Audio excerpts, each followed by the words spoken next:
What's going on? Lauren over here at TMF Apparel USA, the TMF podcast. Today we are joined by Anthony Creek from DTG Printer Parts.com. I use a bunch of Anthony stuff, and I have some reviews as well on those products. And we're going to talk about things with direct-to-film and direct-to-garment and inks and some of these common problems that you guys are facing that I see on the forum every single day. So without further ado, there we are, Anthony. You are here with us. And man, the direct-to-film thing for people is blowing up, and there's so much, man, it's a love, hate relationship, I think, with direct-to-film, mostly because of those printers are just all converted and no one knows what the fuck they're doing. It's broad. Yeah, it's such a new concept, and right now what we're seeing on my end is that it's people think that they can just grab a printer and then print on it on the film and make a shirt, but they don't have any clue about the process, and they look at tutorials and they find stuff and eventually get decent at it, but if they have problems, they don't know how to troubleshoot. So that's what we're seeing a lot on my end. And so the problem is right now is people are buying so many of these printers and trying to convert them. Once they have issues, they don't have the knowledge to troubleshoot. And so anyhow, I mean, there's a trifecta of issues. It's such a new market. We have to find it, good suppliers, which I have a good supplier of film and powder and all that stuff. And but we have to, make sure we're checking each batch of that and make sure it's consistent. We don't, we have to anticipate each batch of film and powder if it's not going to work, and we have to make sure we test that out before giving it to customers. And the profit margin is so little, it's very tough to be competitive right now. I could see that. I mean, I don't know what the margin is on that. I mean, for DTF stuff, it seems like it is a lot of converted printers. That's like the go-to thing. It's like, just get one, take the rollers out, get you some refillable cartridges, and you just printing all day, every day with just some basic printer that's out there. And granted, a lot of machines are using the guts out of different, Epson-based models or whatever, but these guys are trying to convince every damn printer they find to do it. It's just not meant to handle the workload or the ink that's flowing through that thing. Right. You hit the nail on the head. There's different ink types and different thicknesses, or the correct term is viscosity. Right. There's very low viscosity inks, there's mid, and there's high. And some of these small printers, that they're converting, the inks are not meant for those printers, so it puts a lot of stress on the print heads, and so you'll get people clogging printers quicker. You'll get parts going out faster because the parts are struggling to keep up with the pressure that's on the print head. So there's a lot of issues like that, and a lot of the inks that aren't made for those printers are stressing the printers out, and people are clogging their parts faster than normal.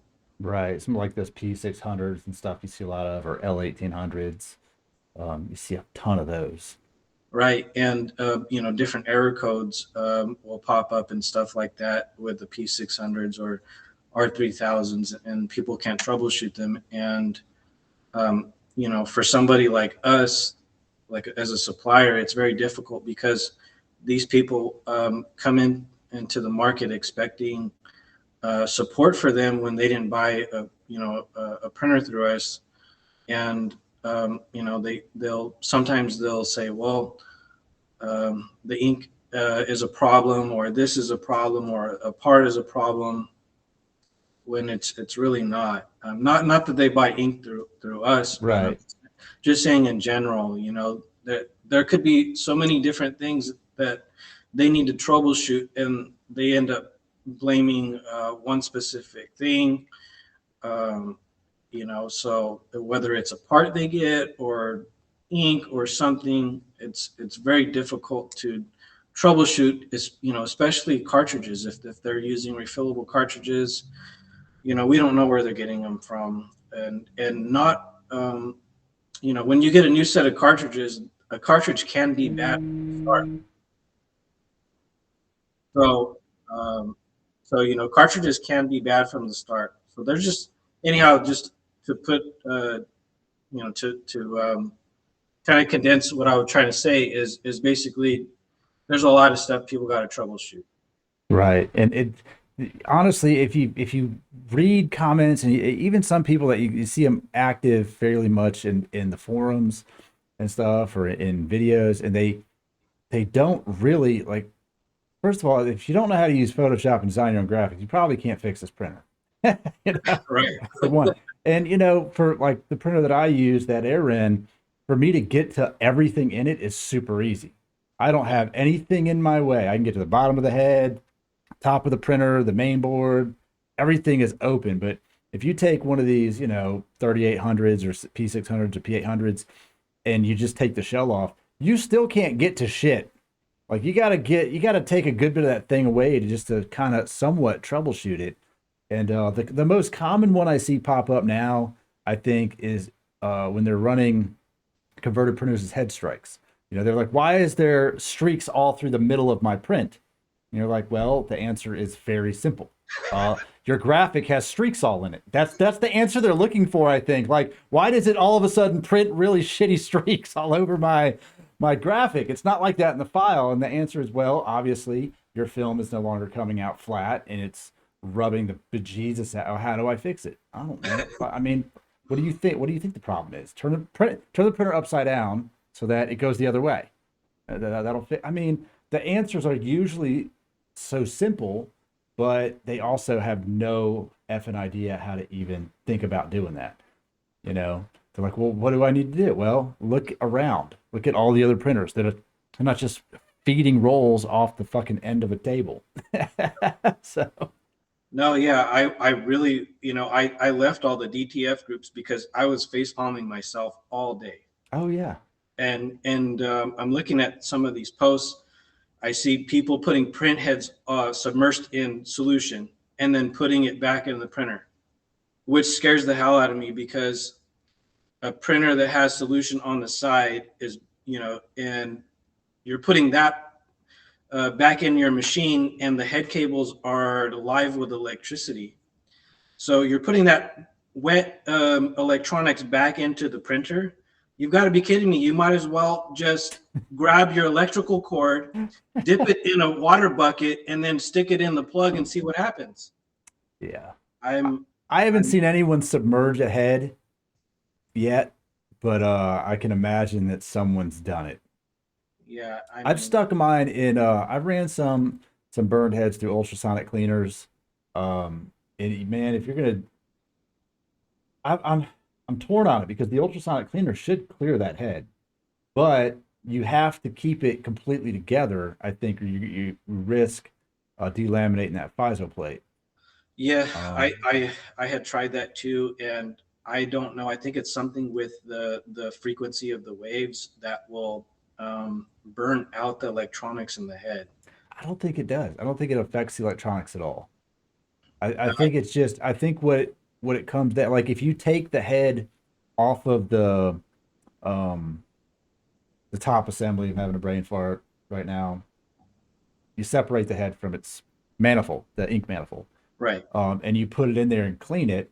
I think not having that extra little plate, I should have one sitting right here, little metal plate that goes in the bottom of the FISCAL plate, that helps Right. keep it there and it protects it. Without that on it, I think it's just likely to break that seal on there. And I've cleaned them with it. And when you put one in, when you put a head in an ultrasonic cleaner, even if it's just a little bit of moisture, water in it, it's not submerged. All the ink will come out the top of that manifold, out of every channel. It will literally come back out the other side, and it's just vibrating it, and that's where it goes, which Right. would clean it. But you've got to make sure that bitch is completely dry when it goes back in, and that is tough. That's a tough Yep. one because there could be just a tiny bit hidden in there, even in between the manifold and the head. And I've taken them heads completely apart. I'm like, well, this thing's fucked anyway. So I took the FISO plate off. Let's see what's in it and Mm. how gunked up could it get and how small those channels are and all of that shit. I mean, it amazes me that there's no service that can repair them. That blows my mind. It really does.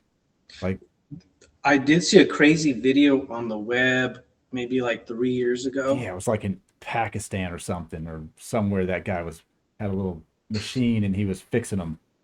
This guy had I believe he was in China. He had some type of solder that he ripped apart the head. He looked. He could see the electronic board. He did some type of soldering on there because one channel wasn't firing, and he put it back together, and the channel was firing like normal. Yeah. I was like, "What in the world? What kind of trickery is this?" Look, man, someone made it. Like, why can't we fix it? The FISO plate is just a real thin piece of fucking like Teflon or some shit with holes in it. And when you blow that seal out, all it is the glue just kind of let go in between those channels. Why can't I send that head off to somewhere that goes, okay, and just puts a new FISO plate on it? That should be a thing. It's like someone needs to figure it out. They'll be fucking rich. Like, I don't know how much it costs to do that, but they'd be loaded with all these people fucking burning heads out because waterfall on them, and you'll blow that bitch up in no time.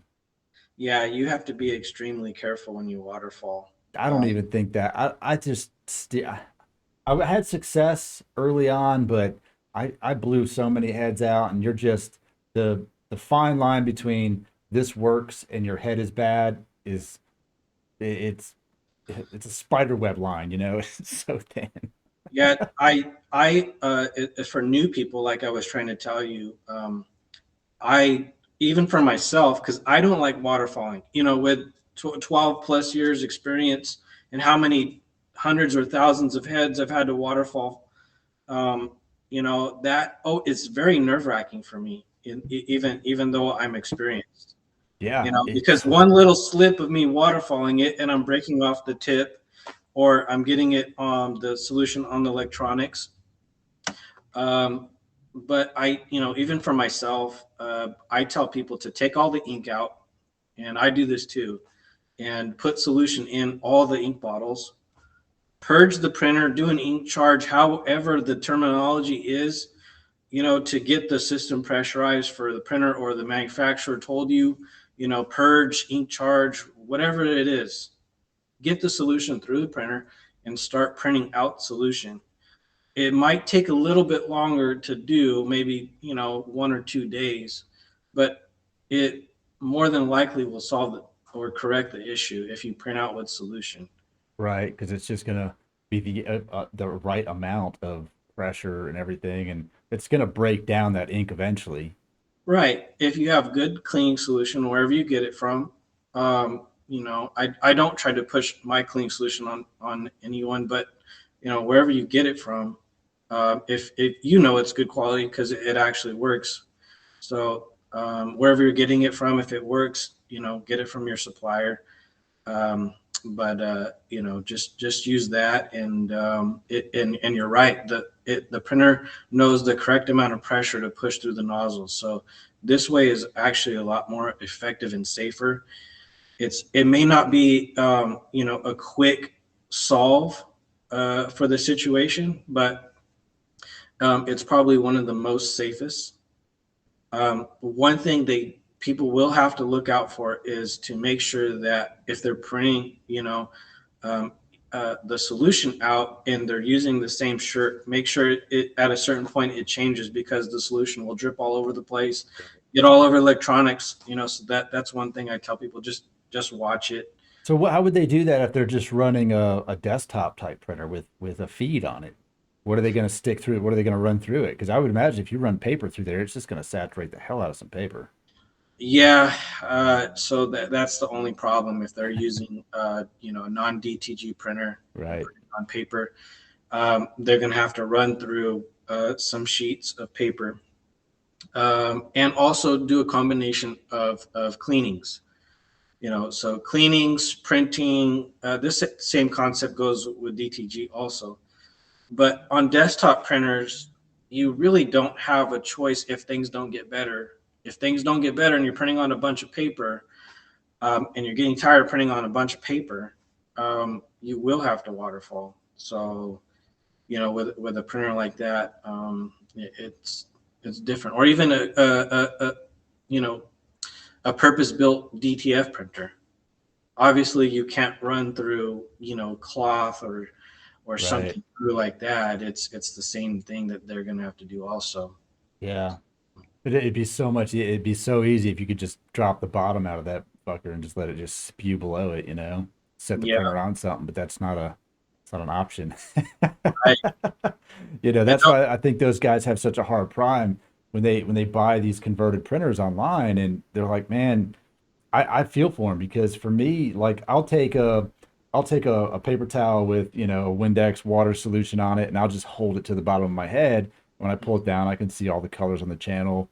If it's clogged up, I won't get anything out of it, and then I'll run head cleans. And sometimes if I have a little clog, that'll undo it. Just letting it sit there for 30 seconds with a nice wet rag or wet paper towel on it, and then I can see, okay, well, now I have all of my channels here, and then I'll run like 2 head cleans and we're back in business. But you can't do that with those. I mean, you have no room, no room for error. And so these guys are just struggling, man, with the yeah, printers, and they're not cheap. They're not inexpensive things for people to buy. They're selling out, $1,500 or $2,000 for a printer, and they don't get any prints out of the damn thing. They break it immediately because they don't know what they're doing. right. And they don't tackle the problem immediately. Like I see people, breaking capping tops, which are the square pieces that the printhead sits Right. on top of the capping station. I see people leaving it there like to sit for like, I don't know, 1 to 2 weeks, and by that time the head is already dried up. Right, which is wild to me, because like you would think that there'd be, I guess that just comes down to the fact that the printer's not meant to run a water-based ink like that. The solvent inks don't just sit there and dry up so quick. But you would think like you'd be able to leave your printer off for more than a fucking couple days, but you can't. I You know. know? It's so odd, dude.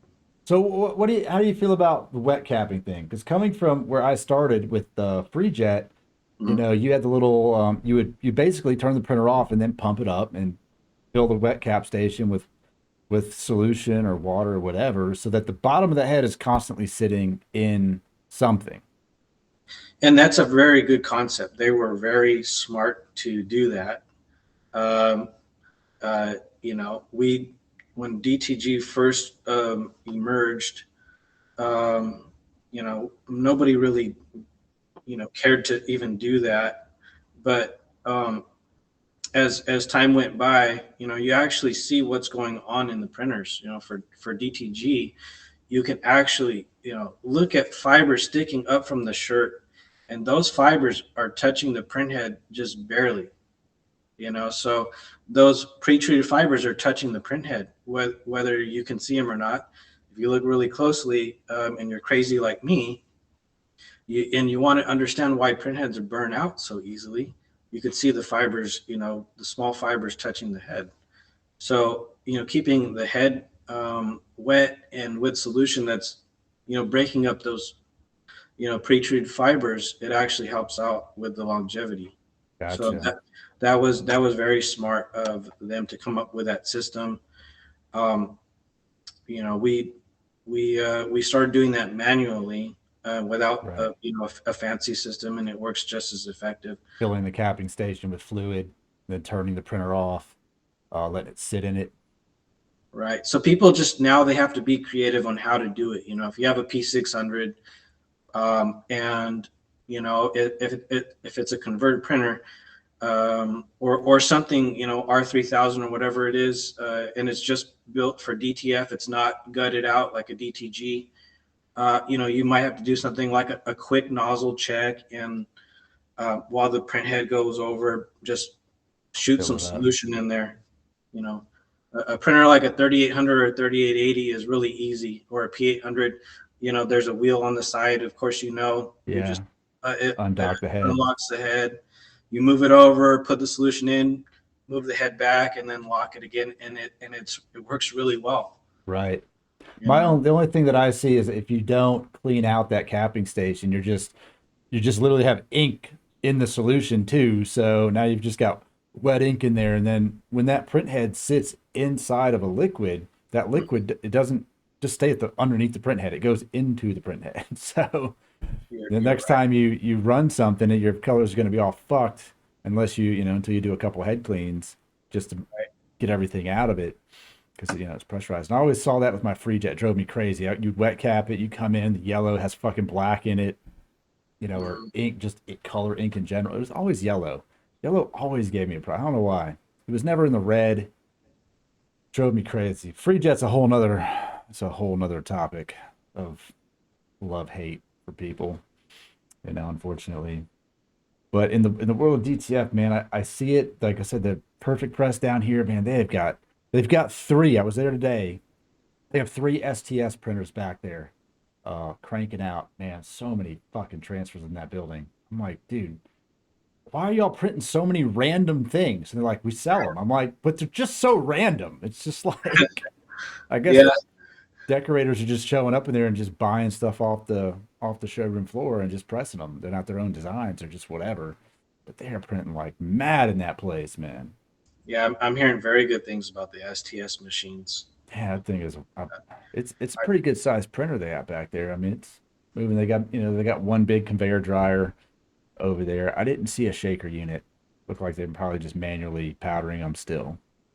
But man, I tell you, they're freaking printing the shit out of us, and their prints look good. I ain't a little bullshit. Everything they got in there looks pretty spot on. Oh yeah, I was impressed.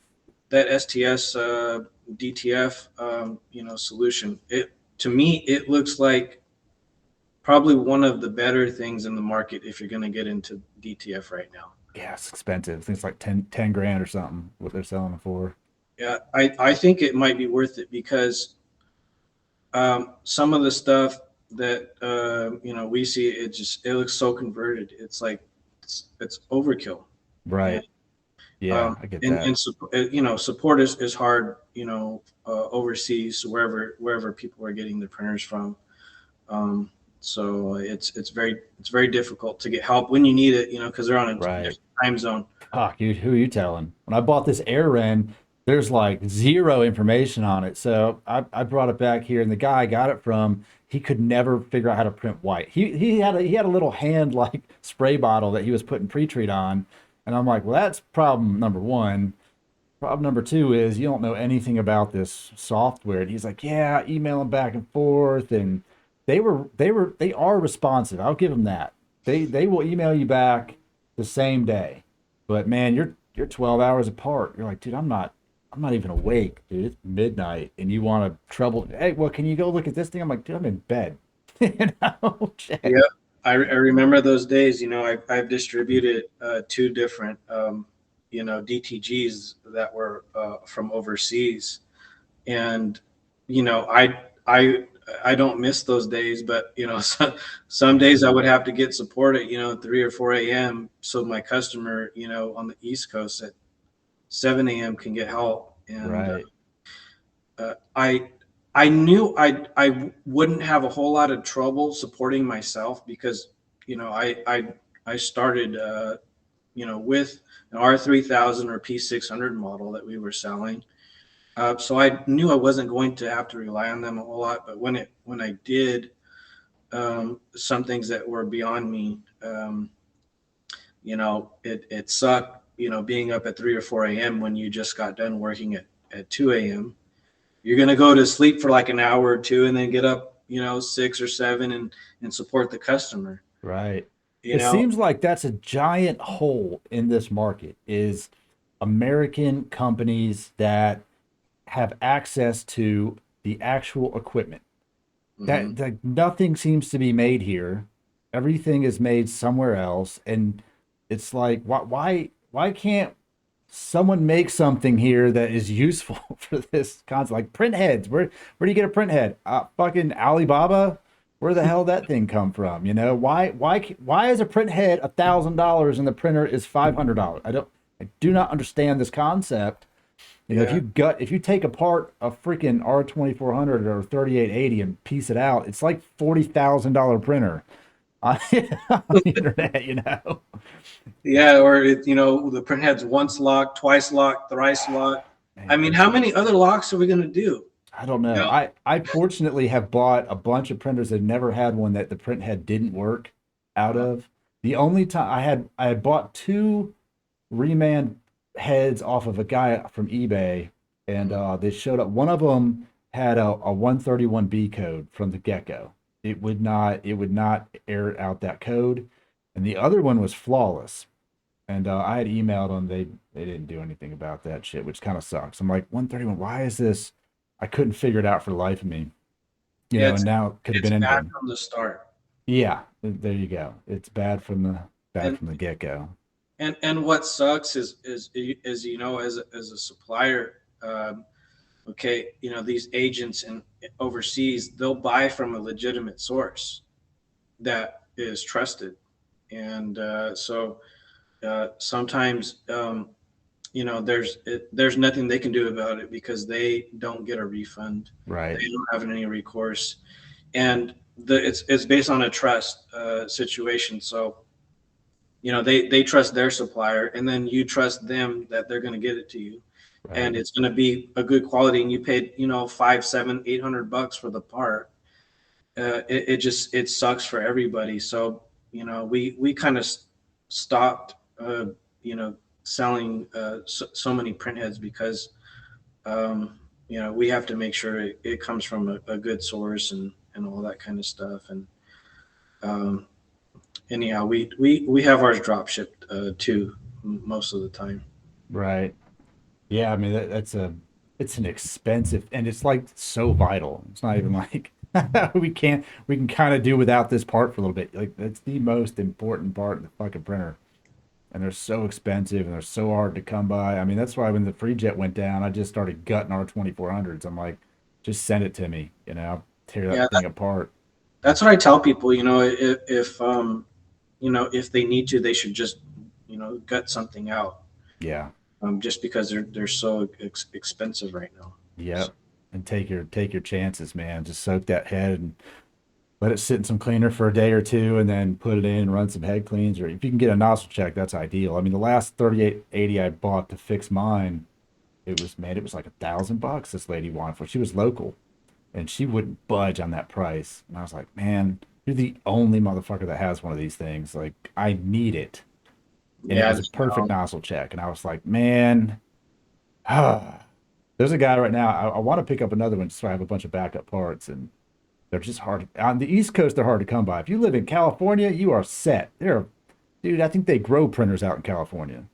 I look yeah. up there, There's a it's lot a available here. ton of them.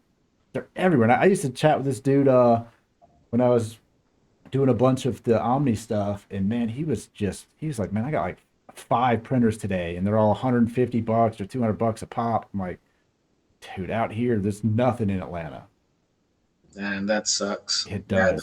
like a dime a dozen, but they're slowly getting swept up. I think more people are trying to get into DTF and sublimation and stuff, and they're picking them up pretty quick, dude. Yeah, they are. They're not making any more of them, so it's like, the Epson's not making 3880s no more. So once they're gone, the motherfuckers is gone.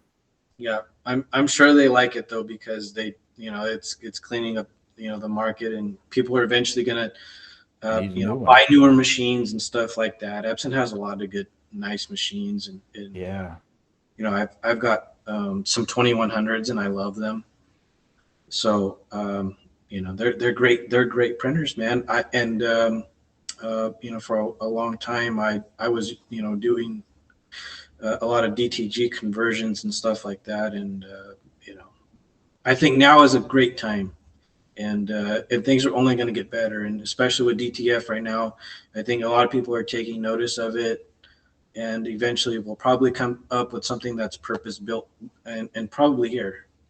Yeah, that would be the best case scenario for it, because honestly, it's the prints are good. The only issue that I really have with the DTF print is a fade. It Mhm. doesn't fade worth a fuck to me. Like they're like, well, you got to half tone it, but that's not the same image. When you put it next to a direct to garment printed image, the fade on DTG is flawless. and the fade on DTF is kind of muddy. If we could solve that problem, man, it'd be unparalleled. Yeah, I should have. I don't understand why like it can't produce that. I don't even know if it's weird because you're printing the exact same file on the same printer, and Yeah, it's different, and I'm like, why is it just kind of hazy? Maybe it's the amount of ink that you're laying down versus the amount of powder sticking to that ink that's causing it. it has to be something in the rip, you know. I don't So know. I don't I know if mean, it's in the rip. I but mean, like I said, I almost wonder if when you're printing directly on a garment and you've got a faded image out, fade to black, the amount of white ink is so small on that fade. But when you put powder on film, like it can only stick to such a small molecule, you know? That's got to be the difference where you just have an excessive amount of powder or something there that it won't go away. I don't know. I've had issues, RIP software is another big one. So obviously Acro Rip was like for at least all summer that I saw when I started paying attention to DTF, everyone had knocked off bootlegged Acro Rip, man. And the software hacked your fucking computer. Your computer was like, I'm deleting this immediately. China's like, we're getting all of your information. Thank you. Everyone had it. Now, when I bought this AirRen, the guy had AcroRip, but he had the dongle for it, and it still deleted that shit. It was like, you are not supposed to have this. Don't like it. It's a virus. We do not want it. And I tried printing. I printed a few things with AcroRip, and it worked, but it did not do knockout black, which to me was a vital part of it since it was a direct to garment machine. Knockout black in the rip, hands mhm. down, a necessity. Nothing, if it doesn't have that, it's useless to me. But I saw a lot of people using that. I went with White Rip with that machine only because I used EK. I tried their demo, and EK printed decent. Mhm. And Cathari obviously is what the FreeJet runs on. The Cathari software was awesome. What it came down to for me is that Cathari wouldn't send me a demo for the 3880 to try on that machine. They were like, nope, you just got to buy it. And I was like, well, if it doesn't work with this unit, that's a lot of money. And White Rip gave me a usable demo that was full functioning, just printed a watermark on it. And, they were still hard to get in touch with support wise because they're in Italy and they don't speak English. There's like one dude over there who speaks English half well. But I went with White Rip because of synchro print, and I did like the settings features of it that it had. And now you have the CAD link, which is getting pushed everywhere.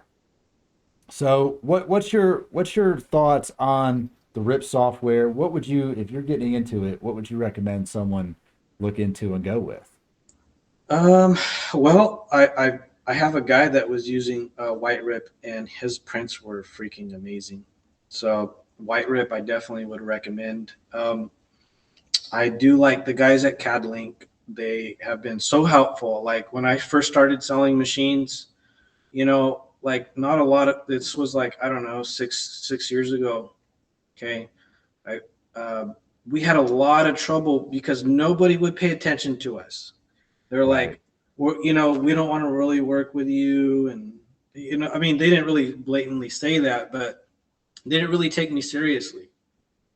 And so anyhow, I talked to the guys at Catalink, and we were at a trade show. We're at Atlantic City, and we were selling machines there. And the guys at Catalink, came by. The guy there, he's from England. His name's Dave Evans. Very nice guy.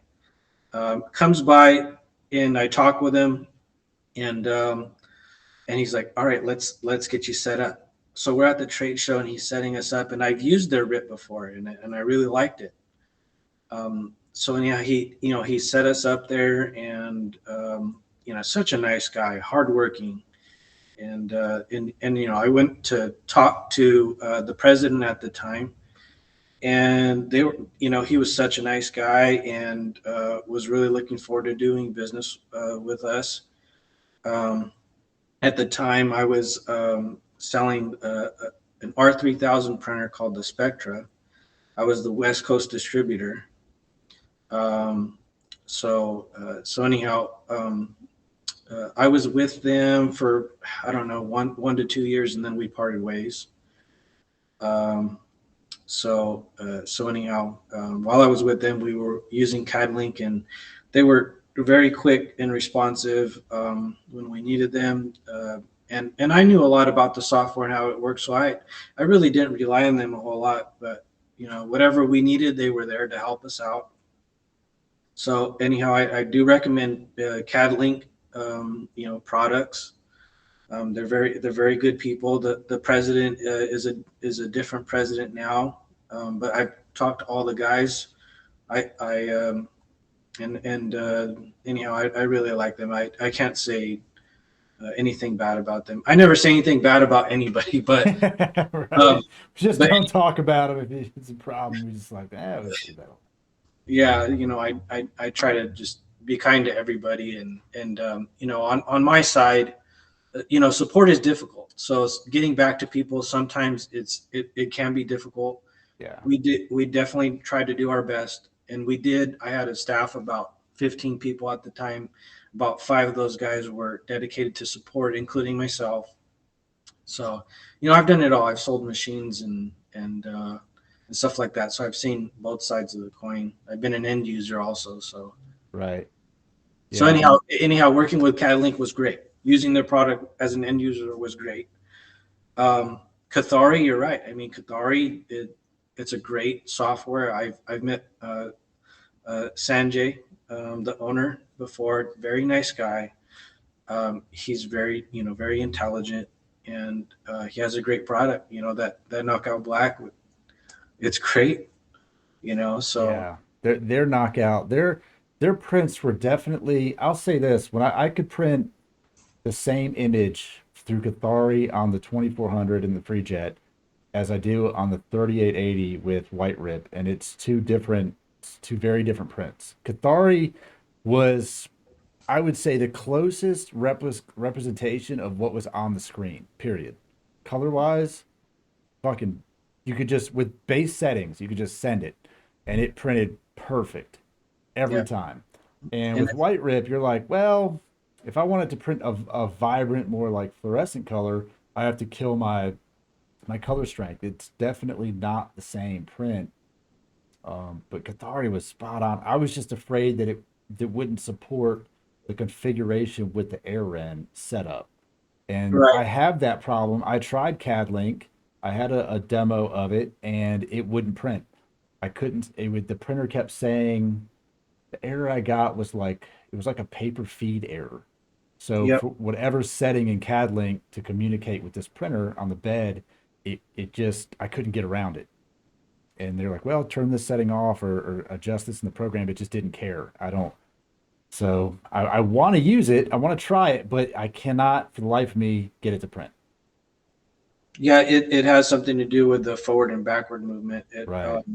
So you're right. It may not be compatible.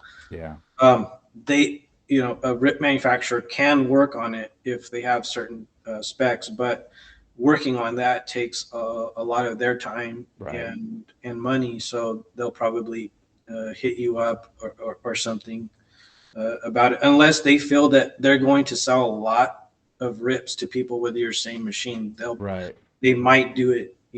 Or if it was more of a universal problem across a couple machines, maybe, you Right, know, because that's right. what I found. Like when I didn't know a lot about the 3880s when I bought this unit, and people are like, "Oh, I need the chips," and I'm like, "Dude, my cartridges don't even have chips. What are you talking about?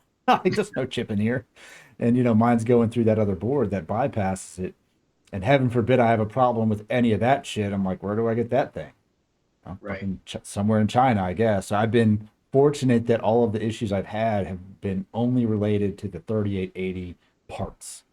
And, that's been helpful. I've got a bunch of those things gutted. I'm hopefully going to snag one up maybe this weekend. There's a guy I saw on Craigslist that's got a 3880. So I'm going to see if I can jew him down and get that thing at a decent price just to have a backup printer.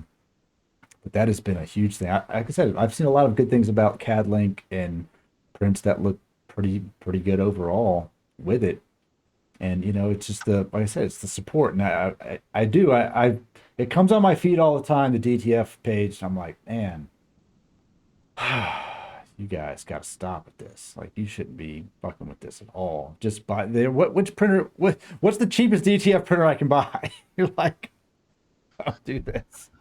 Yeah, no, I just roll my eyes when I see some of this stuff, dude. It's unreal.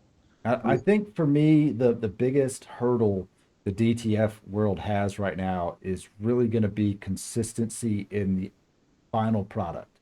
Because if you Right, order the same print from 5 people, you're going to get 5 different prints, right. period. And that is an inherent issue across the board, I think, that they have to figure out. It's just there's too many different inks, there's too many different printers, too many different softwares, all happening together to produce the same print, you know. Right. It's always going to be a big problem with consistency. People Yeah. use different softwares. They're using different inks. Yeah. They're using different films. Some films are not compatible with certain inks. It's just madness right now. Yeah. And You it sucks because the end user, it gives the entire process a tainted experience, you know. Yeah. And you've got somewhere where like, man, that shit looks good, and you print it, you're like, man, it looks amazing. And then on the forums or online, or people are just like, DTF sucks. Why does it press like this? I peel it off. Its washability is crap, and Mhm. it's pretty across the board. And Yeah. until you can, and a lot of it's education too. It's just there's no real education on it, which is a Right. huge problem. Yep. No, you're right. And if people don't have the process down and they give stuff to a customer and the design just rips apart, it creates a bad image about that type of printing process Right. because they're going to tell their friends and their friends' friends and their friends' friends' friends. And they're going to say, well, the DTF stuff is just, it's really not that great quality. Or even with DTG, like, Oh we don't like yeah. the print process. It's ugly and it doesn't feel good, and and the colors are not right. It's going to put a tainted image on that type of print process. And Sure. if they need that process done, they're going to say, well, we don't even want to do the project anymore. Right. If somebody's used to getting stuff on polyester shirts, they're not going to want to get them anymore because of that one time that they got a DTF type of print from somebody that didn't know anything about the process and got a printer. Next day they're printing and don't have any knowledge about the process and mucking it all up. Right. So that puts a really bad image on that type of print process and the person too. Yeah. That person is toast. Yeah, definitely. And I saw there was a guy from Europe that was on there a good bit, and he had some images and some videos of basically, you can print an image, powder it, cure it, and peel it off the film and hold it like a sticker and stretch the shit out of it, without it ripping. That's probably my Um, distributor in Nemanja. yeah, He's that guy. Yeah. I Yeah. couldn't pronounce that name. I wasn't even gonna try No, it. it's But he's doing that, and I'm like, hmm.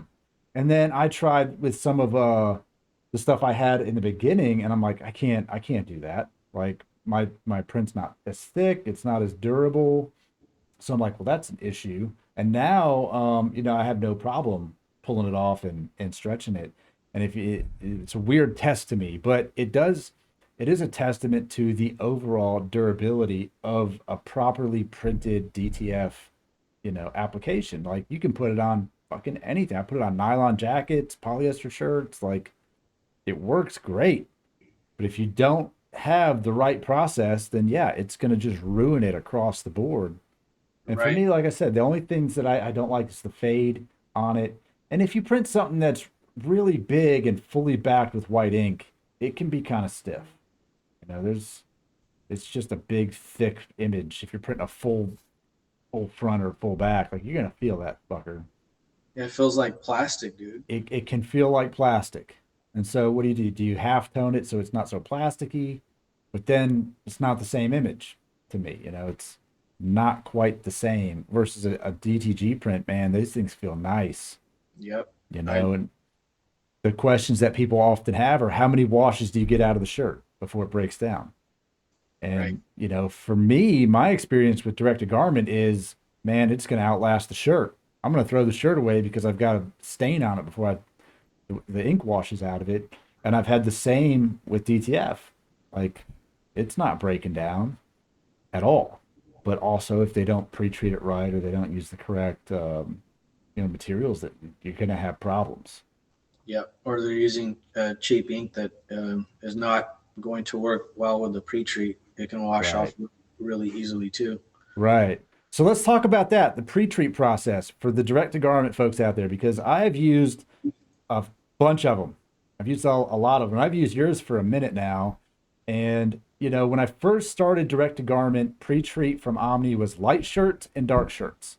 And when you first, like for someone like me, when I did a little bit of research in direct to garment, I looked at the Rico and I got samples from Rico and I looked at the FreeJet and I looked at maybe someone that had like an F2100, I think it was. And Omni was obviously super easy to deal with because they want to sell the shit out of you some stuff. And they were great at talking to you and send you samples. And, you know, I did the thing that sold it for me on the FreeJet was the ink bottles in the back. I liked that over cartridges. I didn't want to fuck with ink cartridges at all because in the world of printers, just in general, ink cartridges are stupid expensive. So I Yep. was like, all right, I like that. And the samples were great. I liked the everything about it. And when I got it, you know, I bought light pre-treat, dark pre-treat, and I bought all the Omni shit. And then I started expanding my knowledge and my search engine capacity and was like, well, there's a whole lot more out here. Hmm. You know, why do I need to spend 5 grand more to print on polyester with the same printer? Hmm. And then I look at other companies that are selling DTG printers that are printing on poly with different pre-treats. And the pre-treat is vital to this entire process. It's huge. And I bought the one that I've got up here on the screen, and this is the one you sent me this week. And man, that with that other ink, that ink flow is night and day different. It is night and day different for me Yep. going forward. No, yeah, that ink it enhances the white so much Yeah, with the combination of the pre-treat that you have to cut back. yeah, it was a lot. It was intense. I was like, that was pleasantly surprised because I just printed like 50 shirts, that damn Gorilla design, and I was having to run 2 passes of white just to get even. Not, it wasn't even as bright as that. And it's like, dude, this is taking me freaking 14 minutes a shirt to print these things. And man, that it was night and day different in the pre-treat process for sure. Yeah, So hands down that my one. guys in Europe love it because they can cut back on the amount of white ink, and that also means that they can print at a lower resolution, so at a higher, a quicker print Right. because of it. It enhances it so much. So they like it because they're saving money, and over there everything's expensive. They don't have as much accessibility to pre-treats and inks like we do here in the States. Everything is made here.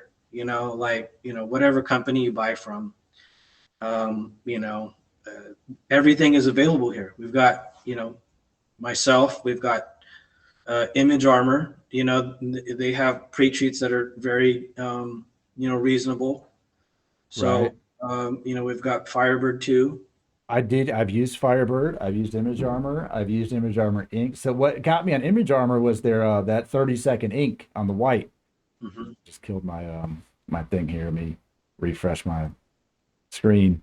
And what got me on that was because like when I would have issues at first with the FreeJet where it would puddle ink on the shirt and then you Hmm. wait for it to dry. That was a rare occurrence. Right. It was a pleasant occurrence when it happened because you're like, man, this thing print like a son of a bitch. Yeah. But I went to the Image Armor because it would dry faster. But then on the flip side of that, down the road, I'm like, I don't want my whiting to dry faster. Like it's gonna just drying my print head faster. You know, like it dries everywhere faster. So I use the Image Armor stuff, and I bought their dark pre-treat and stuff. And then, you know, I stopped pre-treating light shirts, like white shirts. I honestly don't DTG a white shirt at all anymore. I'll just DTF it because I have no need for a fade to black whatsoever, and the powder's white, so I can press this right into that thing.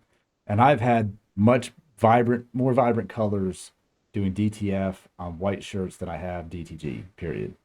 Yeah, you got to do what you like and what works best for you. You know, if it's cost effective, or even if it's not cost effective and you like the way it looks or feels, you know, that's the route you got to go. You can't, you know, each customer and their location is going to be different from everybody. So, you know, people here in California in one area, or, you know, in another state, like, you know, like yourself, you know what your customers like and what the price point that they're willing to pay, you know, for a garment that's made and custom done. So it's going to be different from location to location, you know. Right.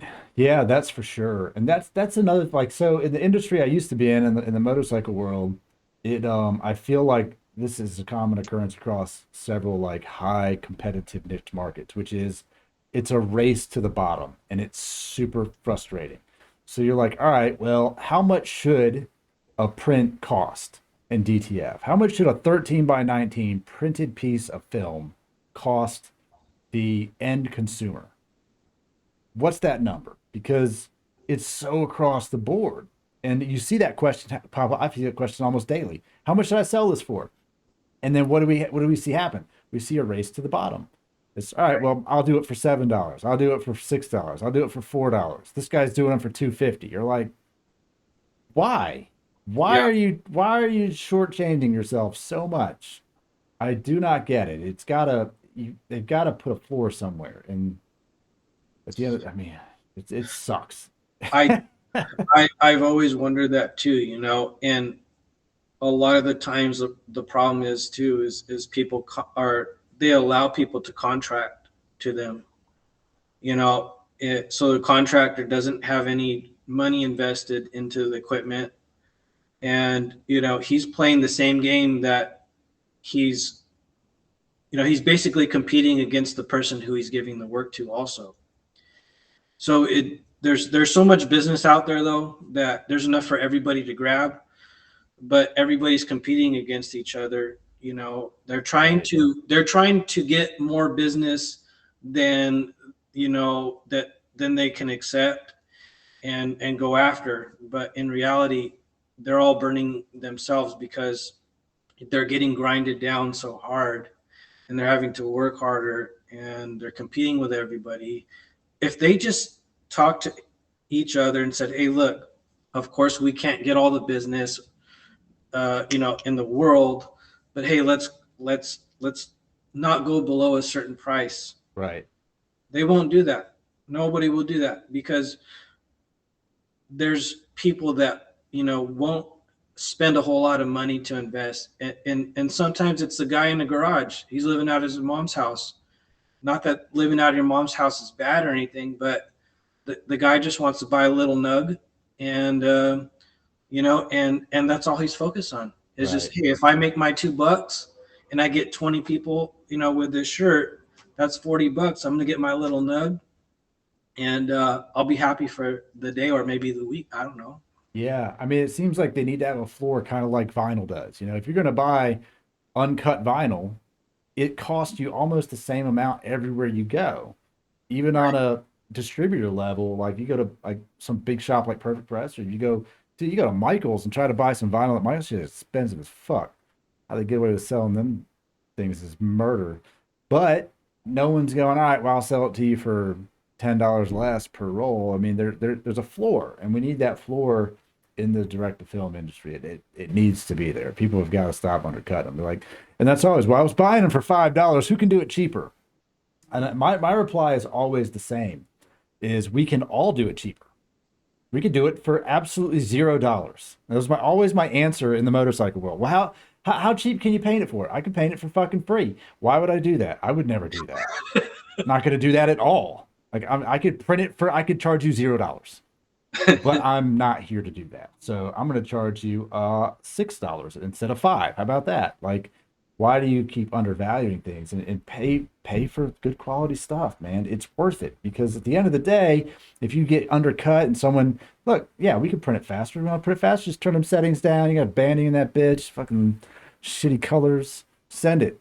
And then they're like, well, that wasn't worth it, you know? And you, there's nothing worse than like pressing a shirt and then having to buy another fucking shirt, wasting them. Yeah, you know, everybody thinks that stuff is Xeroxed and it's easy, and a lot of people don't respect people that decorate. You know, they're like, oh yeah, I want a custom T-shirt, and they want it for like $10, and they're like, well, I saw this design on Etsy. Let me let me get back to you. It's like, well, you couldn't get it on Etsy or wherever whatever platform you're getting your stuff on. Obviously, it's not going to get there for your birthday tomorrow. So, they're going to just try going last minute from person to person. And there's going to be some idiot that sells it to them last minute and undercutting themselves. Right. I've seen it time after time. It really sucks. And a lot of decorators, they don't get respected. No. I'll be pretty honest. Like when you tell people, oh yeah, you print shirts for a living, they kind of look down upon you, but it's actually a very respectable way of making a living. Like that, you have to have graphics experience. You have to have knowledge on how to use your machine. It's a machine. Right. You have to be able to be your own technician. So it's not just a person that's cookie cutting a piece of vinyl, slapping it on a shirt. It's even if you do cut vinyl, it's still a respectable profession.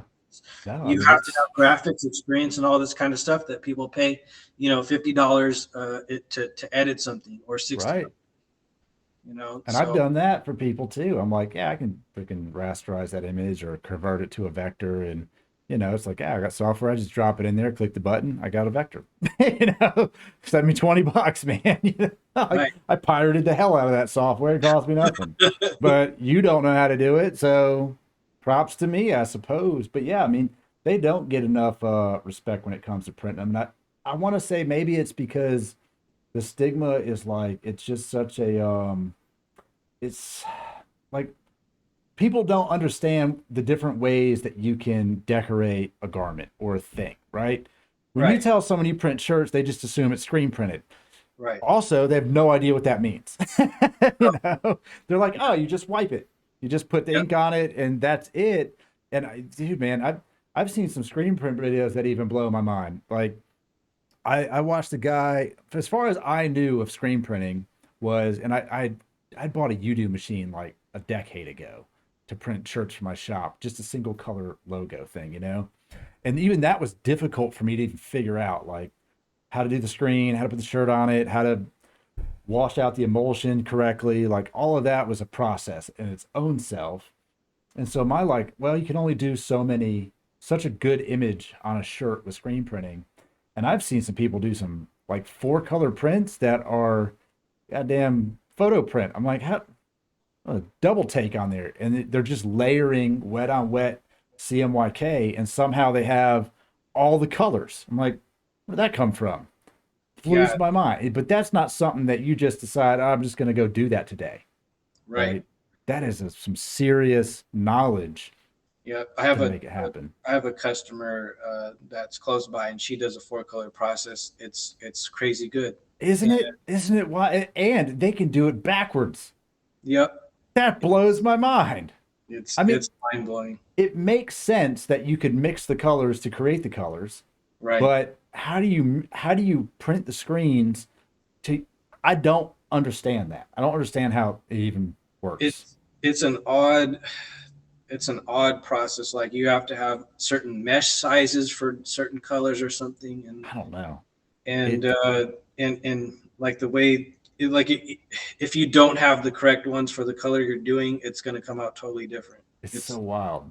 Yeah, It's it's very, it's very impressive. I think I saw it on a TikTok and I was like, I like a double take. I'm like, that dude did 4 colors and printed a full color Mario shirt. Like, it's mind blowing, really. It yeah, really it is. is.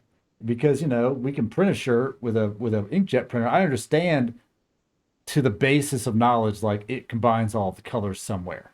Hmm. But bro, don't even try to let me tell you how 4 things come out of those little nozzles and create a photo, because I don't get that either. That's The best way I explain to people when they're trying to get in direct to garment and they come in here, because we get people walking in all the time. They're like, well, how does it really work? How can you produce all these colors, out of four colors and 2 whites, or 4 white cartridges or whatever your machine has? And I go, well, I really can't explain that, but the best way I can explain it is when you're a kid and you go to elementary school, you have these, plastic discs, 4 colors. You have red, green, yellow, and blue. You put any of those colors together and mix them, you can get any color you want. right. So that's the best way I can explain it is, four different colors, you can mix them however you want to, and you get the color that Yeah. you would Yep. like to produce. 4 primary colors make all the colors in the world. Yeah. I just don't understand how the printer shoots them out of those little jets and creates an image like that. I will never understand who came up with that in person. It's an alien. Doesn't make Yeah. sense. They're like, yeah, just let it fly across here real fast, and then every time it does that, it shoots just the right amount of shit at the same time. It mind-boggling. Yeah. But it is amazing. You're right. Garment got people, and I think here's where I think that why I think they don't get um, the credit deserved. Because when you see a shirt like I'm wearing now, how Hmm. hard is that to make? Super easy, man. Just type it up, send it. That doesn't take a whole lot of effort. Like, I feel like that's entry level. You can make a single color text print pretty easy, Right. or at least that's the perception. How hard was that to do? Okay, well, let me tell you something. You sit there and figure out how to draw it up where you're gonna like it, and then figure out the process. You're gonna do screen print. Okay, you go burn a screen and have that whole setup to do it, or you're gonna do it in vinyl, because that'd be pretty easy to do in vinyl. Or you're gonna DTF it. How are you gonna put that on there? And then go do it and let me know how it worked out. you know, I remember I did some shirts for my buddy Jacob for his gym, and it was like Hammer Force Fitness, and it had like his name and stuff, and he wanted like 100 shirts, and I was like, yeah, bet. I was doing all vinyl at the time, and Hmm. he was wanting tri-blend shirts, so I was like, I'm gonna do them in vinyl, and I'm gonna pay my kids like a couple bucks to weed these, dude. There were so many little itty bitty letters to weed out. I'm like, never again. Yep. And they just look at it like, you just vinyl that thing. You're like, dude, I will lose my sanity looking for them letters. Heaven forbid, man. Like, jeez. And then you have like one that's missing. You're like, fuck, I gotta recut this stupid letter. Yep. I know. And once you go to something like DTF, or man, you're like, man, I'll just print that. That's a no-brainer right there. And I've actually I've gained a customer here through Facebook. She posted up something looking for graphic help, and she's local to me, and she's basically just a middleman. She gets clients that want shirts or pens or whatever done. She gets someone to design them, and then she contacts a printer and has them printed. And I have shown her some DTF stuff because I was like, dude, I could print that shirt. Because she's like, well, I got to send a quote out. It's 4 colors, and so they got this much in screens plus the shirt. And I'm like, I don't care about screens or setup costs, man. Just print the file, like pretty easy. And like I don't have to go through all that. Or she sent me another one that was like they had like a wheel, almost like a color wheel design flower thing, and she's like, it'd be like 19 screens to print this little thing. And I'm Right. like, what? We could print that. We could print like 10 of them on the page. Like, what the fuck are you doing? Like it's so easy. I don't understand. This is going to cost me like 15 cents per shirt to print this logo. And she's about to send it off for $200 in screens. And I was like, dude, right? So there is a huge area where this is so valuable. to people. And I printed some for her last night. She's like, I have a client that needs a rush work shirt order because they can't even send the new employees to the job site without a shirt. Can you print this? And I'm like, yeah, we can make that. So, you know, you send it up, and that's where the profit margin is for people and decorators right there. If you want to buy transfers, it's going to cost you a decent chunk. And you should be retailing shirts for like 25, 30 bucks. If you're doing DTF training, you shouldn't be on Etsy selling them for no damn $12. Those people can get bent. You know what I mean? Like, oh yeah, you can get fucked with your $12 t-shirt. yeah, dude. I mean, they're probably moving volume, but dude, you're just sitting there all day. Yeah, I mean, what kind of life is that? No, you're not making no money. You're doing the same job. That's what it comes to. You're doing the exact same job, whether it's $12 or $30. I'll do $30 an hour versus $12 an hour for the same job. And where people understand if they're going to get into printing with DTF I'm going to focus more on DTF than DTG, but if they're going to get into printing with DTF and how they make their money back, that's where it's at. I mean, you can gang up some designs and your cost per print is like, could be $1, you know, for a full sheet. And if you can get 3 designs on a page or 2 designs on a page, you're 50 cents a print. Right. That's where the money's at. And then you're putting it on a $3 t-shirt and you're selling it for $25.99. Right. That's where your money is. It's not printing and selling transfers for $5. You're not making near as much money. And that's stressful in itself, just selling transfers, because what if your machine's down and you're doing a rush print order? You're fucked. That's literally you and the customer are screwed. Right. Yeah. And I ran into that Monday. I was like, you know, and I was sitting over there like, I needed to print a white design and a black design. And you saw I was just pulling my fucking hair out. And she had already sent me an overnight next day air label. And I'm like, if I don't have this at UPS by 5 o'clock, this lady is going to be pissed. Yeah. You know, and what did I make off of that? I made $40. Yep. So at the end of the day, it took me like 4.5 fucking hours to get the printer to print correctly to make $40. And you're like, that wasn't worth it. Nope. Not at all. No, I have a lot of respect for people that do transfers. I know the guys at Fusion Print because I used to distribute their DTG printers. But those guys are hands-on and they have multiple printers, you know? Right. So like if one goes down, they can put parts in and set the machine aside and then print on the others. Yeah. And to that credit, that's probably, if you want to get into DTF and selling transfers, you need to. you know, you should have something else. And when I had the FreeJet running and having 2 printers was awesome. But the FreeJet's been down now for like 9 months, and I just have no immediate plans to even look at that fucking thing. Yeah. So. I don't blame you. You know, you have whatever market you're in, screen printing, DTG, DTF, you need to have multiple machines. Maybe not so much for screen printing, but you need to have multiple machines. And if you don't, and it's not cost effective for you, find somebody in the area that you can count on, like a buddy system. Yeah. You know, like if you're down, they're going to help, or they're down, you're going to help. Right. And you know, that will help fill the gap if something happens, you know. For sure. There's not going to be a whole lot of people open to it. And that's stupid. Look, there's like 8 billion people on Earth, right? Mm-hmm. Right. Everyone wears a t-shirt. You're going to be okay. Yeah, they act like their design is the holy grail to, oh man, can't print that. Nah, man, I got my own customer, you know, like, dude, your customers are buying your shit, you know, you're going to be okay. You can print something for somebody else. And I did. When my FreeJet went down, I had a guy out in California that printed some shirts for me. And I just, you know, I sent him a box of shirts and said, these are the files I need. And they're like, well, what if he just prints those files? I'm like, well, then fucking good for him, I guess. I don't know. These people weren't knocking my door down to begin with. Like, you know, shit. They found him somehow. Good for him. Fuck. It's not like they were standing outside my house like waiting for t-shirts and they were like, oh, I heard this guy's printing them. They got in their car and left. That's not what happened. But that's what they're treating it like out there in the industry. It's like, dude, no.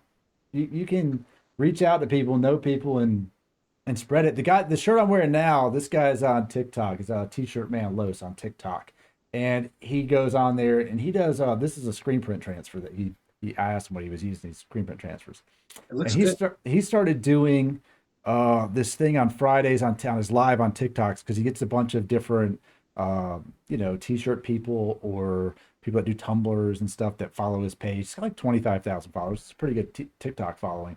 And he started doing T-shirt swap Fridays. So he would get people that were on the live and pair them together, and then you just send each other a T-shirt, and then you do a review, open it up, and do a little review of the shirt that they sent you, and you promote that person's business. Right. And I'm like, dude, that's a great thing that you're doing. It honestly is. And he's got quite a few people that are doing it, and we need more of that. We need more That's really people cool, just dude. supporting them. Yeah, I mean, I sent him mine.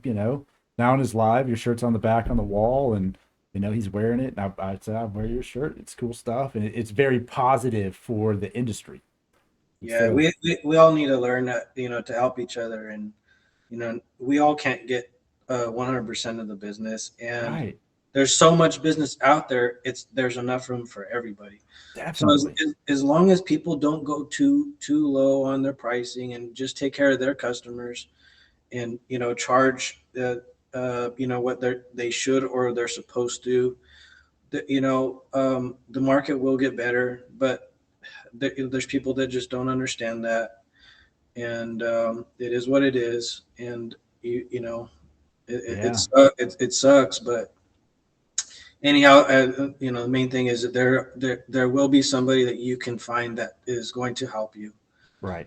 no matter where you're at. There's going to be a lot of doors that will be closed to your face, but there are very few of them that will open and help you. And those are the people you end up making friends with, and Right. you can trust, and maybe not with your personal life so much, but you can trust that they're gonna count. You can count on them when you're in a bind or they're in a bind. They can count on you, and who knows? It may be a good relationship Right. Yeah, outside definitely. business. Anyone dealing with these printers, man, like I said, I posted that video on TikTok. It's the emotional damage video. I'm like, that is the most accurate fucking response. You're like, dude, what does it cost me? Emotional damage. Like, Yeah. fuck, man. You will. There is nothing worse than sending that printer across that piece of film, and you're like, no ink comes out. You're like, fuck my life right now. I know, dude. I go through it too. People, they'll contact me and they're like, Anthony, you've probably never gone through any crazy crap in Fuck. your life with printers. Everything's so perfect for you. No. Nope. Yeah, I go through the same thing you guys go Yeah. through. It's like, it's a daily occurrence. And honestly, I would say this when it comes to a lot of what happens with them, it's 9 times out of 10 user error. Yep. 9 times out of 10 user error. I see that, and it sucks because like I'll give Omni a bunch of bullshit for that printer, but the printer does work. It prints a phenomenal print, It does. It's but it's easy to fuck that whole thing up. And when you do, there is no one there to help you. Therein lies our problem with Omni. My problem with Omni is like, yeah, it's easy to fucking get a head strike because your shirt wasn't level on their print bed, or you didn't set the height right, or you had it, you didn't wet cap it properly. Now it's clogged up, so you took it apart, and then you do what I did. You get moisture on it. You fry the whole fucking system, and then when that happens, there's no one on the other end of the line that goes, yeah, I need a sub power board. Okay. Or can I overnight it? Sure. They're gonna ship that bitch in like a month. They'll overnight it, but it ain't leaving for a month, Like, that's exactly what happened to me. oh man. I'm like, yeah, I need it. How much? It'll warranty. I'll pay for it. I need it tomorrow. Okay. And then you're like, where is it? No, we don't have that. You're like, what? Like, dude, why did you tell me you would overnight it? And then they disappear. But yeah, I'd say most of the time it's definitely user error, and there needs to be. I wish that we could in the industry just have like, all right, if you're gonna sell converted P800s or L1800s or whatever the machine is, there needs to be a good support system for or content or something out there to educate people on how to properly take care of that machine. Yeah. And if you don't have that, stop selling people printers. Yeah. Yeah. No, I tried to make a lot of content, and when I sold machines, every question we had, we made it a point to write it on, our boards. Well, we're Right. getting this question. Let's make a video, because in the end, what happens is a lot of different customers will ask that question. So you're actually wasting more time and labor by not making a video of it. Right. And I think, 2 years in a row, uh, we helped to sell close to like 300 printers a year. I believe. I can't really remember the numbers, but that's an insane amount back then. Yeah. No, that's a lot. Almost a You printer a know, day. so and so we had to make videos about Yeah. everything. Oh, My yeah. guy, I told my guys, hey, look, this is a convert printer. I want you to rip it apart and put it together, and um, we'll turn it on, and we'll see what happens. You know, We'll see what happens. Yeah. And then it goes, and that's it. I see that all the time. Like this is the best one. I turned my printer off and now it doesn't power back on. You're yeah, like, what'd you do to it? I turned it off. You don't lie to me.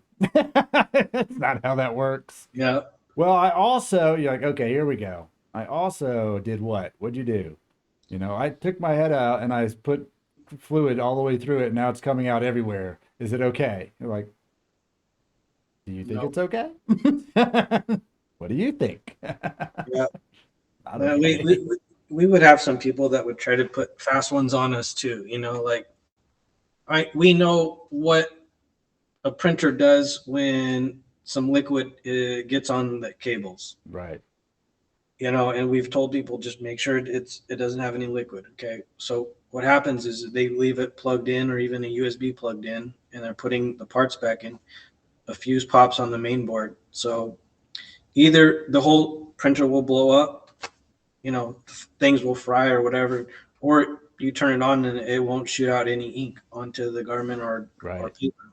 So we know that they were working on the printer while it was plugged in, when we deliberately told them not to, and they would swear up and down that they didn't do that, and eventually they would cough up to it. Like, look, some companies will say, all right, well, we're done with you, and that's it. We tried to help them out as much as possible. Yeah. Well, that would be, the end game is that this industry is a very consumable industry, right? So if you sell somebody a printer for $1,000 and you make $300 on that printer, let's just say you made 30%, and that person calls you and fucks it up, and you're like, all right, well, shit, it's $200 for a main board or whatever. You're like, that sucks. But this person should be ordering $5,000 to $10,000 worth of product a year in consumables. Like they're going to need film, powder, ink, dampers, all of these consumables. And you're going to tell them, you know what, man, fuck you on your $200. And then you lose out on the consumable part of it, Right, which is that's where the money is. The money is not on selling people printers. The money is on selling people things that they use every single day. right, And that's where, like, in my old industry, and when I was auto body paint, build motorcycle parts, it's like, yeah, why is a paint job so expensive? Like, dude, do you know how much money I spend on shit that I throw in the garbage? I right. literally throw it in the garbage. That is its only use. I buy it and then I put it on and I throw it away. Gloves, gloves went up like 300% in a year. And you're like, Okay. dude, I used to pay $9 for a box of gloves, and now it's $29. You're like, holy shit. Why is a Yep. paint job so expensive? I don't know, because I throw away every single thing I buy to put on it. That's why, And my buddy that sold me materials, a lot of times he'd help me out with stuff, and he'd bring me, get me a smoking deal on a paint gun or on a cup system or something, because he knows I'm going to need 10,000 of those stupid cups. Right. So he's like, if you're selling people stuff that they constantly use or throw down the drain, that's where the money's at. And the companies that don't want to support you and go, hey, you know what? I'm not, I can't do nothing for you. You're like, you're gonna lose out on a large chunk of money in the long run. Oh yeah, and uh, when I sold machines, I was selling it like I was selling it to a family member. So if I took a 2 day little break, when I never take vacations, and if I left for 2 days or whatever, and a customer's machine went down, I would drop everything, drop everything what I'm doing to help out the customer, because I feel bad, like as if I'm letting them down when it was probably not my fault or their fault or something. It just something freak happened. The 2 days that I would use to get away out of none that I get in a year, I would feel bad and I would drop everything. You know, Yeah. so, And I think people really need to understand that because I lived that life in the motorcycle industry, like the 24/7 availability. And we have this issue current that I feel like is with social media, we have instant connection to people 24/7. And that is great if it's your buddy and you want to send him a funny meme at 2 in the morning. But right. you're not texting the owner of Best Buy like, hey man, I really need to come in there and get a graphics card. Guess what? Nobody's gonna fucking know that you even exist at Best Buy. Yeah. No? But we have this instant connection to people because of Facebook and stuff, which is great to help troubleshoot. It's easy to get a message and be like, I can get back to that later, and Mhm. or have pictures to document, what the problem is. That's all very useful. But people need to understand that you have a life, and while it is a crisis for you at the moment, there's other things in the world that are also more important, like my fucking mental health and sanity. And I'll get back to you in a minute. Don't lose your fucking shit. And Right. that's so important to people. And I get it, man. We At the end of the day, they need the shirt eventually. If they don't get it tomorrow, they get it the next day. They'll be okay. They'll Oh survive. yeah, it's not the end of the world. If it is the end of the world, they don't need the t-shirt at all. No. You know? They don't need it. I've seen so many times where people have been disappointed. They're going to a theme park and they want shirts for all their kids and stuff, and it's like, all right, yeah, the shirts look nice, but if the person can't produce in time, it's not the end of the world. You're gonna have a great time at Yeah. at at whatever theme park you're going to, Yep. and your kids are gonna remember. They're not gonna really care about the shirts that had their name on it and then their character on the favorite character on Right. the shirt. Like, yeah, it'll look cool in like a picture, but nobody's gonna be like, oh my god, those shirts are so cool. Like, Yeah, you you guys know have who's all gonna that. say that? Every person who runs Disney World. They're gonna Yeah, be like, that copyright infringement looks amazing on you. yeah, That intellectual property infringement you're wearing in our park is yeah, awesome. yeah. Uh, Here you go. It's about 30 grand. Come on yeah. in. And that's about $300 a shirts deep right there. Yeah, that's true. They'll be okay, man. You're Yeah, like, dude, come on. And I get it, man. It sucks when you have problems, but you just gotta take a step back and realize the world's not gonna end. They'll still get them. I had stuff in the motorcycle where I even still get, sometimes I'll ship a shirt off and the post office will take like, you know, a detour to South Africa before they get there for some reason. And the person gets it, they're like, I'm gonna return it. And I'm like, what for? No longer needed. I'm like, it doesn't expire, it didn't go bad. Like, it just, what, you're not gonna wear it ever again? I'm like, what are you doing? It's a t-shirt. And I'm just yeah, like, fucking keep it, man. I'll give you a refund, I guess. I don't know. Amazon will refund you anyway, so you might as well enjoy the fucking thing. yeah. No kidding. It blows my mind. Like, I don't need it anymore. I'm like, You, okay. I mean, you fuck. got you got the basic mail service to like some remote island, and now you want a refund. Yeah, right. I needed it for this one thing. You're like, okay, Well, you're it gonna was throw it supposed away. to be redirected to my address in Antarctica. Yeah, I'm sorry, dude. man, We had a few ice caps we had to melt to get to you. dude. Send them. The reply is, next time, don't order the one-time use T-shirt. You wear it one time, you take it off, and then it disintegrates. It's Yeah, like a James Bond shirt. It's no longer there. It should would drive me up a wall. In the motorcycle world, I eventually just started telling people to fuck off. Like, I gotta have it by Saturday. I gotta go to this thing. I'm like, no, you don't. You know, I got news for you. You are not going to. You can still go, but you're going to drive your car. Like, I'm not going to kill myself so that you can go ride a motorcycle to your friend's house. This is Yeah. ridiculous. And the same with t-shirts. Like, I'm not going to kill myself so you can have your t-shirt a day earlier. If it's there, then great. If not, it's just discretion of the person. So we need to see. We need to be. People just need to be nicer to one another, man. They need to just respect their time and the knowledge that they're offering. Like, hey, you want to call me at midnight? All right, this is going to sound like a prison phone call. You've got a collect call from, do you accept $4 a minute, motherfucker? Do you accept the charges? They're like, nah, I can wait till tomorrow. Cool. Yeah. We'll fix it tomorrow. Some of the stuff I've seen too, on platforms is like certain platforms have weird customers, like they'll purchase something and then immediately, like at midnight, ask for the tracking number. And why hasn't it shipped? It's like, really, is this stuff made in like a factory of copiers? Yeah. No, it's in a copy factory with an AI robot. Yeah. And the AI robots are just printing. They're waiting for your order to come in. And that's the Amazon life. That's the product of Amazon.com. That is the thing that it wrecked the motorcycle world for me, because I made custom parts, man. I made that shit from scratch. Like, I got a mold, I got to prep the mold, I got to put fiberglass in that thing, I got to sand it, fit it, trim it, paint it, like, just me. But you can go on Amazon, you can get that. Is that Prime, next day delivery? Cool. And you click buy now, and it's like already at your door. Yep. And that entire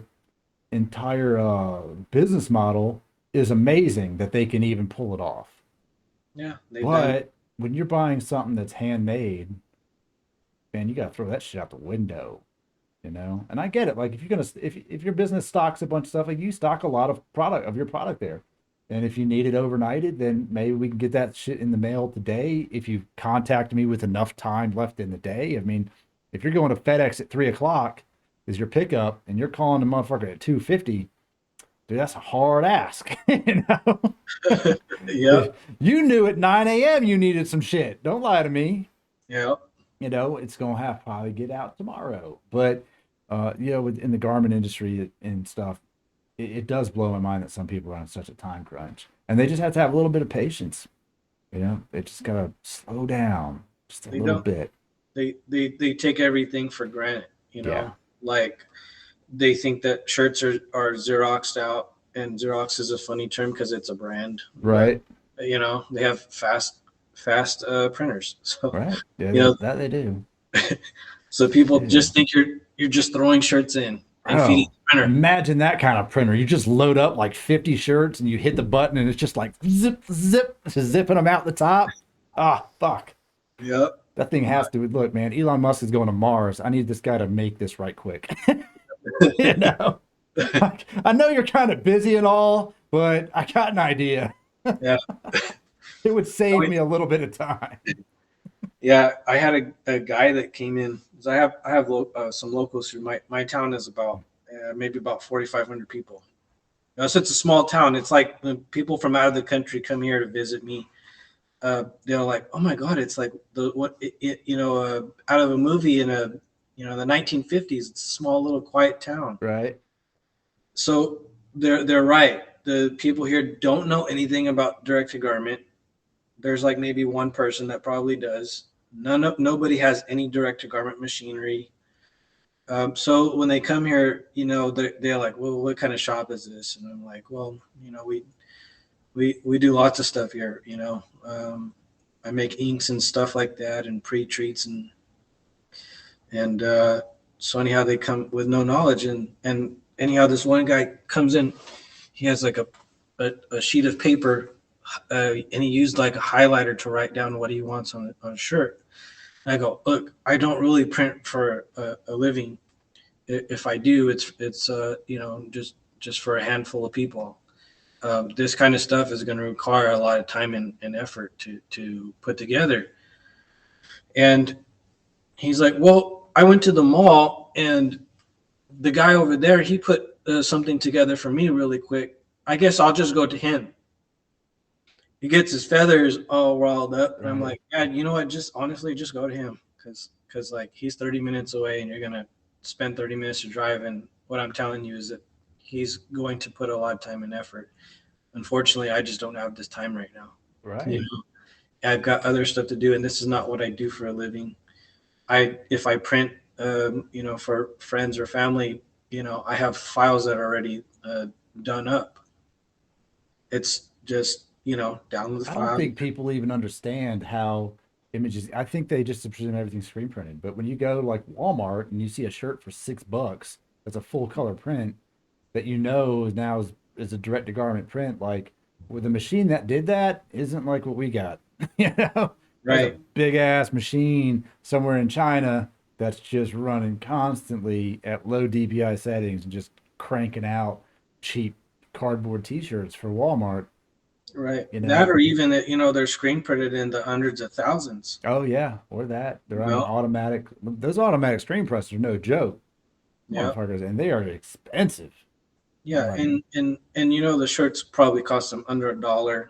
yeah, You oh know, yeah, it's got their special tag and all that stuff. So, oh yeah, man, they're cranking them out. But there's a reason that it's 5.95 at Walmart, and these are right. only the designs that you get to choose from. You come to me with you want your custom printed design on there, and you're like, all right, well, go to Walmart, go to customer service, walk in to the left, go up to the counter, bring them your design, tell them you want it for $6. And they'll just start laughing at you. They'll just they'll just make it.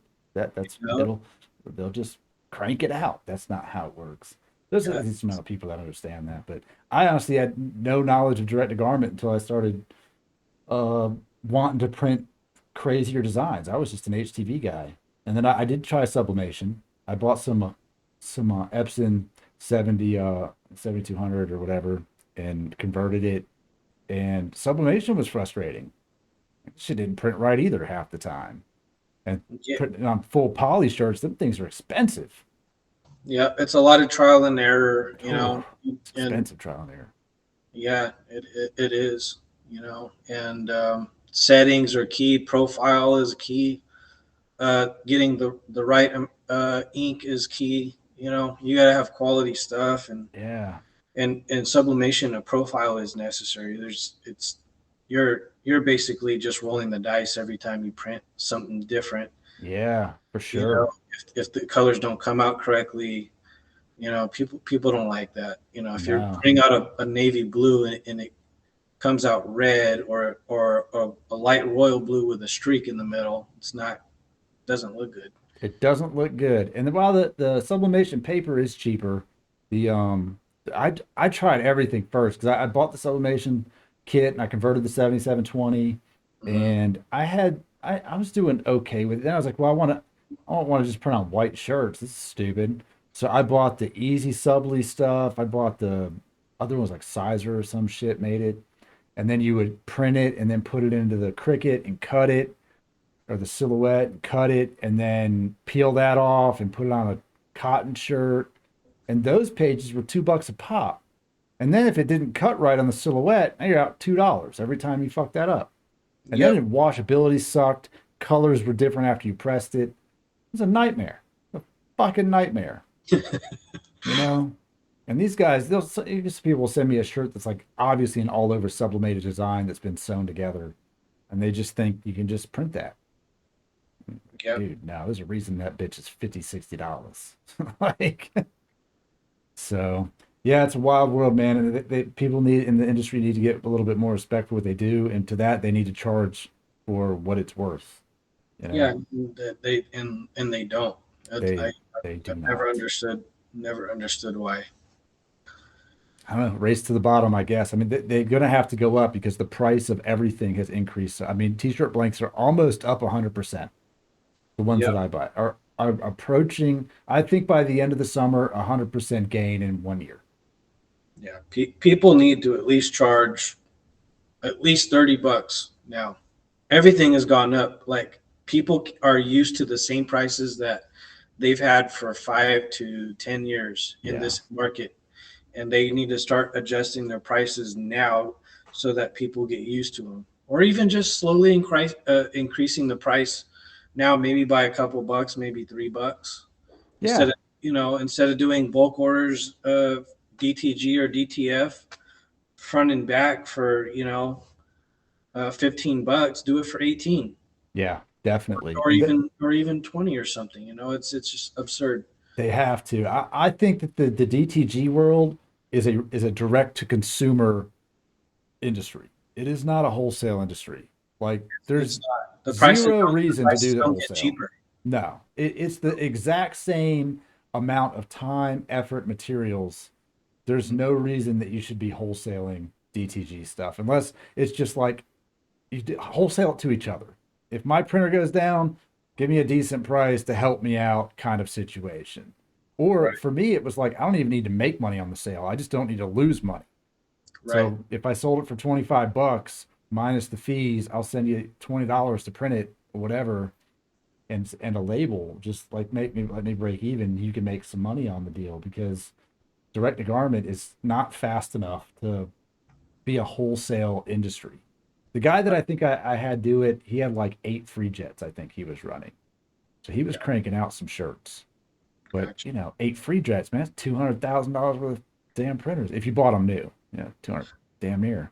Yep. No, yeah. The only way you're going to win with DTG, if you want to get everything down to the bottom, is have multiple printers, multiple heat presses, or a Yep. conveyor. Definitely need heat presses somewhere in the mix, and 1 to 2 pre-treaters. Yeah, for sure. And you need to have the labor available for that one And person. staff. And yeah, the staff. You need at least 2 people to run 3 machines. One person pre-treating and pressing, the other one printing and carrying. Yeah, definitely. Because So the times just don't align for it to be less than that. Like, right, it takes, 2 minutes to cure a pre-treated shirt. It takes 5 minutes to print the shirt. It takes another 3 minutes to cure the printed shirt. Like the right, times just don't align. So they really need to just focus on the direct to consumer aspect of it and, charge what it's worth for right. sure. And you can Yeah, make, I saw a guy on TikTok. He was like, you want to make, how do you make like $90,000 a year printing shirts or something? And I was like, dude, you charge $30 a shirt.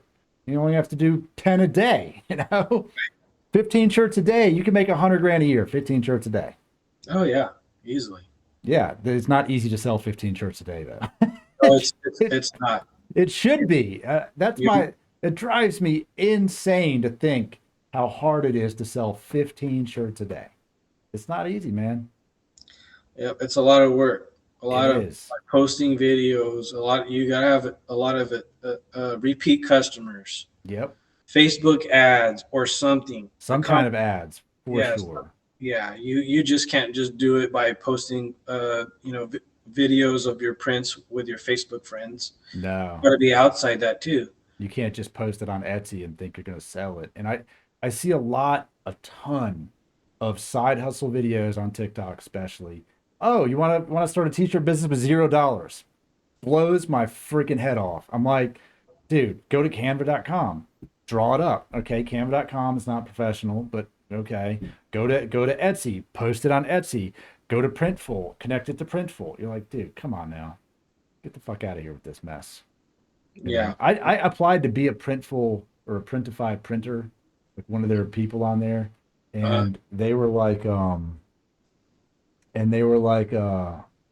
I didn't charge, I charged too much. And I was even saying on through Printify like $12 to print a shirt and ship it. And they're like, we need to be around 9. And I was like, fuck off. No yeah. way. Yeah. Screw all that. That's a lot of ink there.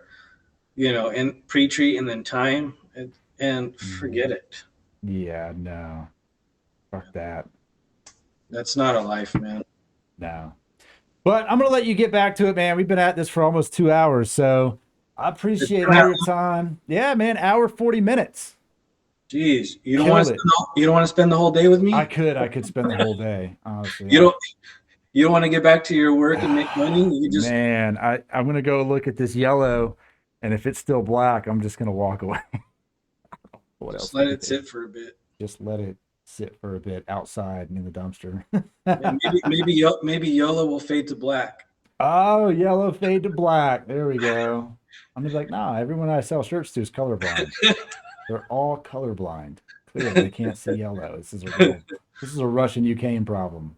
It's such a real world issue. But people can find all your stuff at dtgprinterparts.com on the web. Man, check them out. Get you some ink, get you some pre-treat, get you some supplies. Get all your shit that you need right there. Whatever you guys need, we'll take good care of you. Yeah. We carry great products. We test each batch of ink. Okay. So everything is overlooked by me, and each batch is certified. So, you know, you're going to get great stuff when you get it. Yeah, definitely. I've been happy, man. Like I said, printing them whites. If you are in this game, the white ink is the key to success. Yeah. And man, I'll tell you, it definitely was a relief to see it print the way it did the other day. And I was like, man, this is great news. So, well, I'm glad you're happy. You know, Ed, yeah. I know you like my stuff, but you know, even if something doesn't work out for you, what I like about your channel is it's honest about it. You know, Yeah. like if you're unhappy with something, you say it, and that is what helps us to try to make things better. If something is not working, we try to figure out, well, what can we do to make it better? And Right. and all that kind of feedback helps us out. And some people don't see it like that. Some people are like, oh, Anthony, you're a nice guy, and your service is good, or we like your products, and they don't ever say anything bad, Right. because they don't want to hurt my feelings. And just so everybody knows, I have some pretty thick skin, so say whatever the hell you want to say. Well, that's true, man. And there's one thing where there's a difference between telling somebody that this isn't working and bashing a company completely and dragging them, through the mud on the internet for no fucking look. I printed with big boy inks. I printed with STS, Kodak, Image Armor, DuPont, Your Ink. I printed with all of them. And look, man, I was looking at it this way. If a company has been around forever, they're doing something right. If it doesn't work for you, that's okay. That's fine. Right. It didn't work for you. STS, man, I bought that white ink because look, I could drive down there in 20 minutes and go get it. And I got back here and I was like, this is cool. It was bigger bottle than I wanted. It was more expensive than I wanted to pay. But in a pinch, I can get it. Did it print on garments? Fuck no. It didn't want to print on garments at all. It was like water. Did it print on the film? Absolutely. It worked great on the film. So it's like, okay, well, I see someone else go, oh, the STS ink sucks. I'm like, I mean, it sucks for what you used it for. It worked great. If I was just doing DTF, I'd have no problem just using that. But that's not my application, And I had issues before with one of your inks, and it could have just been sitting too long. Like I said, it could have been agitated. It could have been like, damn, who knows? And I'm like, I didn't stop and go, all right, well, you know what? I'm never ordering that again. I look and go, all right, well, and then I see on your website, well, now there's another ink that does exactly what I wanted to do, And honestly, I called STS and I was like, can I use this to print on garments? And the guy was up front. He goes, well, I have a different formula for DTG than DTF. So you can buy it and you can try it. But I'm telling you that I sell a different ink for direct to garment. And I'm like, okay, well, they don't carry that, so I'm going to wing it. And at the end of the day, I winged it and it didn't work. It worked for half of what I needed to do, which is fine. And I'm not saying don't buy it. I'm saying if you're a DTF printer, you can use that shit. Sure, it worked great.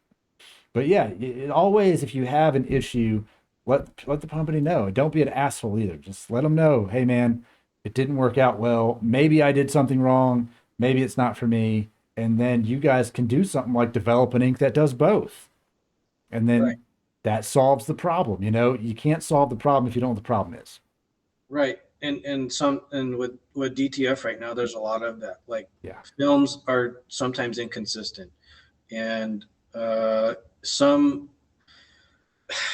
if you get films from different places, the ink will not match up with it, or it will. And it's weird. Like we see sometimes where like, somebody's using a different CMYK set, and will or will not work with the film that they're working with, and it makes the white like drip over the CMYK, and then it like puddles it or something. Or It's very, separates. I've seen that where like little cracks in it, right. you know, where it just doesn't bond to it well. And man, look, my brain goes, it's all water based. Just fucking shake it, you're good to go. But to an extent, there is truth to that. But in the chemical world, it ain't quite the same. Right. And I've done trial and error. I've tried shooting all kinds of stuff. Like I said, Monday, I was like, well, this may or may not have 4 white inks in it, but we're gonna fucking send it and see what happens. I got 4 sheets to print. I'm gonna fucking shake it and send it to the moon. Yeah. And will it work? Maybe. If it doesn't, it just costs me a bunch of time and emotional damage. And so, sometimes it is what it is. Yeah. But So people but can check you out there, man. I'm gonna have all the links here, and we will share it. And I hope people learn something from this and reach out and get some products and some knowledge. yeah, and if anybody needs any pre-treat to try out, you can let us know also, and we'll we give out free samples to people that want to try it. As long as they mention your podcast, so we'll do that to help you out. That's And awesome. so if they mention the podcast, we'll get them some free samples, and they'll be good to go. I know they'll be happy. I know they'll be happy too, man. Like I said, I shot that Gen 2 up there this last night and printed 1 shirt, and I was like, fuck, man, this would have saved me like I don't even want to think about how much time and stress it would have saved me if I had had some of that a week and a half ago when I was printing those 50 shirts. And I was like, dude, Well, something's not up. I'm glad you like it, and Yep. everything gets put to market when it's okayed by me. So we don't guinea pig people. All right. So that I just wanted to put that out there too. Everything gets tested here at my office. Um, so shirt colors, brands, all that stuff. We already know what is going to stain and what's not, and if it does stain, why it does and why it doesn't. And I also have accessibility to Alpha Broder, which is about 10 miles away from me. So if there's an odd color that our customers have that's staining, I can figure out why. They can Right. order the garments, have my guys go over there and pick it up and test it out if it's a color that we haven't come across. Right So on. Right on. Very good. Very good, useful information. All right, man, I'm gonna let you run and get back with your day and